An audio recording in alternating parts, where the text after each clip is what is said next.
آئیے ایک تیسری جھلک آپ کو بتاتا ہوں. ایک مسجد ہے, اگر اللہ تعالیٰ آپ کو خیر و عافیت سے مدینہ منورہ لے جائے, اس رب سے دعا ہے جس رب نے آج ہمیں اس خوبصورت محفل میں بٹھایا, بلایا, اس کا حصہ بنایا.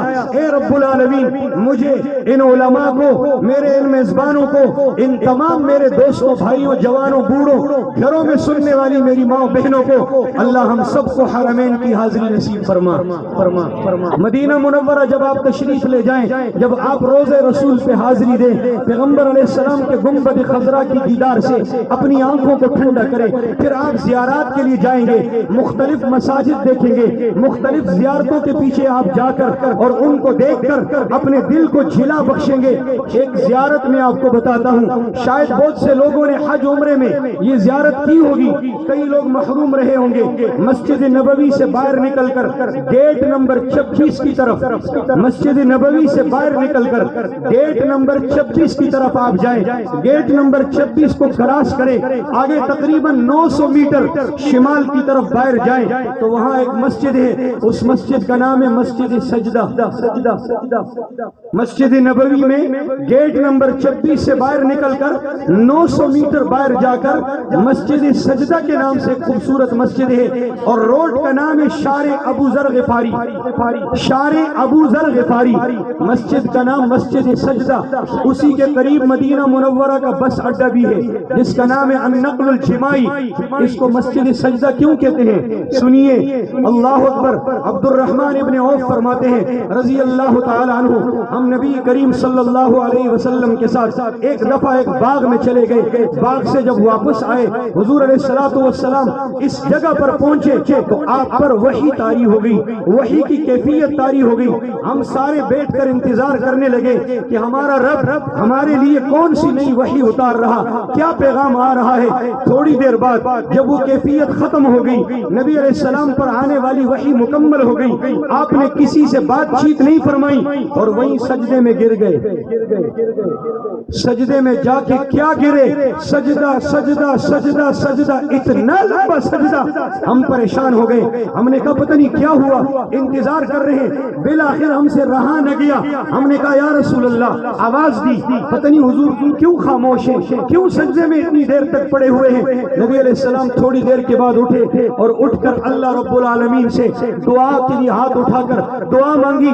پھر اس کے بعد ہم نے پوچھا یا رسول اللہ, آپ فوراً سجدے میں گر پڑے, نماز آپ نے نہیں پڑھی, یہاں کوئی مسجد نہیں تھی, یہاں کوئی مسجد نہیں تھی. حضور نے جہاں سجدہ بجا لایا, جہاں اپنی جبین لگائی, وہاں آج مسجد بن گئی, مسجد سجدہ کے نام سے. حضور نے فرمایا میرے صحابہ, جبریل آیا. یہاں جب میں پہنچا جبریل آیا اور مجھے میری امت کے حوالے سے خوشخبری سنائی, میری امت کے حوالے سے ایک بڑی اچھی خبر سنائی. میں اتنا خوش ہوا کہ میں نے اللہ کے سامنے شکرانے کا سجدہ بجا لایا. آقا کیا خوشخبری سنائی؟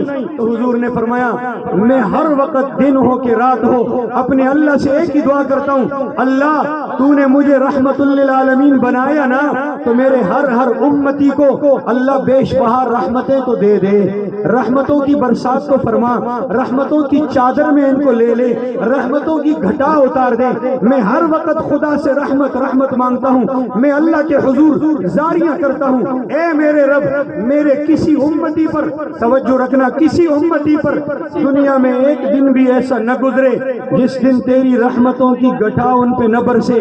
میں دعائیں مانگتا رہا. آج جبریل آیا, اس نے خوشخبری سنائی. اللہ کے محبوب اللہ فرماتا ہے آپ کا جو امتی دنیا کے جس کونے گوشے میں ہوگا, جس پہاڑ کی چوٹی پر ہوگا, جنگل میں ہوگا, شہر میں ہوگا, پڑھا لکھا ہوگا, ان پڑھ ہوگا, مرد ہوگا, عورت ہوگی, چھوٹا ہوگا, بڑا ہوگا اور پڑھا لکھا ہوگا, جو بھی آپ پر ایک دفعہ درود پڑے گا, میں اللہ اپنی خاص رحمتوں میں سے 10 رحمتیں اس پر نازل کروں گا. اور جو آپ پر سلام بھیجے گا میں اپنی ساری سلامتی اس کو عطا کروں گا، میری سلامتی اس کو بھی ملے گی، اس کے اہل و عیال کو بھی ملے گی، گھر کو بھی ملے گی، کاروبار کو بھی ملے گی، مال کو بھی ملے گی۔ حضور فرماتے ہیں جب مجھے جبریل نے خوشخبری سنائی کہ میرے امت والے مجھ پہ درود پڑھیں گے اللہ رحمتیں اتارے گا، ایک درود پر 10 رحمتیں اتارے گا، پھر جب میں سجدے میں گرا تو دوران سجدہ وحی آئی، دوران سجدہ وحی آئی۔ اللہ کے محبوب عام دنوں میں ایک درود پر 10 رحمتیں آئیں گی، اور اگر جمعے کا دن ہو تو آپ کا امتی ایک درود پڑے گا، میں اللہ 70 رحمتیں اس پر نازل فرماؤں گا۔ جس رحمت کے لیے 100 لاکھ انبیاء اللہ سے جھولیاں پھیلا کے مانگتے رہے، نہیں، جس رحمت کو حضرت آدم 200 سال تک اللہ سے مانگتے رہے، اور بالآخر عرفات کی وادی میں اس رحمت کی آمد کی خوشخبری سنائی گئی، جس رحمت کو مانگنے کے لیے نوح علیہ السلام 100 سال تک روتے رہے، میرے اللہ نے مجھے بتایا وہ آپ کی امت پر بے شمار رحمتیں جب وہ درود پڑھیں گے میں اللہ اپنی طرف سے ڈائریکٹ نازل فرماؤں گا۔